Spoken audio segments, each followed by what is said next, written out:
Bismillahirrahmanirrahim. Assalamualaikum warahmatullahi wabarakatuh. Alhamdulillahilladzi anzala ala abdihil kitaba wa lam yaj'al lahu iwaja. Asyhadu an la ilaha illallah wahdahu la syarikalah wa asyhadu anna Muhammadan abduhu wa rasuluhu la nabiyya ba'dah.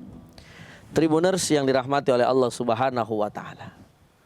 Ketika Allah Subhanahu wa taala akan memberikan pertolongan kepada setiap hambanya, maka ada Al-Quran yang bisa menjadi penolong bagi kita semuanya. Ketika manusia nanti di alam kubur sifatnya sendirian dan tidak ada kawan yang menemani, maka bisa jadi Al-Quran sebagai penolong serta teman kita di alam kubur. Baginda Nabi Muhammad SAW memberikan satu gambaran, memberikan satu semangat supaya kita rajin-rajin membaca Al-Quran. Supaya apa? Supaya Al-Quran menjadi penolong kita nanti di yaumil qiyamah, bahkan di alam kubur. Sebab kata Nabi Muhammad SAW, Iqra'ul Quran fa innahu ya'ti yaumal qiyamah syafi'an li ashabi. Bacalah Al-Quran, sebab Al-Quran akan menjadi penolong nanti di yaumil qiyamah. Tribuners yang dirahmati oleh Allah Subhanahu wa taala. Maka Al-Quran ini kalau kita jabarkan panjang, Al-Quran itu kalam Allah, kalam-kalamnya Allah Subhanahu wa ta'ala, yang diamanahi kepada baginda Nabi Muhammad sallallahu alaihi wasallam. Dulu sebelum diturunkan kepada Nabi Muhammad sallallahu alaihi wasallam, Allah menawarkan kepada gunung. Namun gunung bukanlah makhluk seperti manusia yang mampu memegang yang namanya amanah dari Allah berupa Al-Quran. Lau anzalna hadzal Qur'ana ala jabalil la ra'aitahu khashi'an mutasaddian min khasyatillah. Al-Quran mundur, jangan aku ya Rabb, aku tidak mampu. Lalu diturunkan kepada manusia yang paling hebat, yaitu Rasulullah sallallahu alaihi wasallam. Ketika Rasulullah sallallahu alaihi wasallam diamanahi Al-Quran, maka Rasulullah mendakwakan kepada umatnya supaya umatnya tidak meninggalkan Al-Quran. Contoh, ketika Rasulullah sallallahu alaihi wasallam paham Al-Quran ini sebagai penolong, maka dulu Rasulullah sallallahu alaihi wasallam mengajarkan kepada para pengikutnya, kepada umatnya untuk terus istiqamah membersamai Al-Quran. Bukan hanya ketika bersama Al-Quran sedang sedih saja. Justru sedang ketika kita mendapatkan kabar gembira, harusnya kita makin dekat kepada Al-Quran. Kenapa?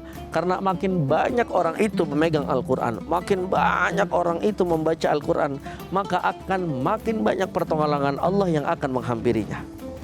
Tribuners yang dirahmati oleh Allah Subhanahu wa ta'ala.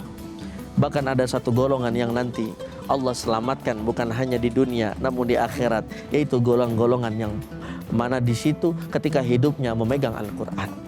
Tribuners yang dirahmati oleh Allah Subhanahu wa ta'ala. Maka dari itu, ini bulan istimewa, bulan di mana diturunkan Al-Quran, awsyah nuzulil Quran, yang mana bulan ini menjadi bulan istimewa karena Ramadan istimewa karena diturunkan daripada Al-Quranul Karim. Maka dari itu, mari sama-sama kita raih keberkahan Ramadan. Bukan hanya keberkahan di dalam Ramadan, tapi keberkahan di hidup kita nanti sampai datang yaumil qiyamah. Bahkan sebelum qiyamah kita ada di alam kubur, kita raih pertolongan dengan Al-Quran.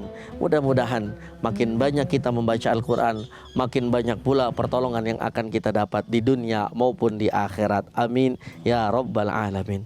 Tribuners yang dirahmati oleh Allah Subhanahu wa ta'ala, mari kita khatamkan. Ayo, udah dapat berapa juz sekarang? Ustadz, saya masih dapat 15 juz. Mari terus kita kejar sisa daripada 15 juz untuk menghatamkan minimal ya 1 bulan 1 kali. Ustadz, saya mau khatam 2 kali, boleh nggak? Boleh. Bahkan jangankan 2 kali, 5, 7, 6 juga boleh kita menghatamkan Al-Quran di dalam bulan suci Ramadan. Pertanyaannya, kuat apa enggak?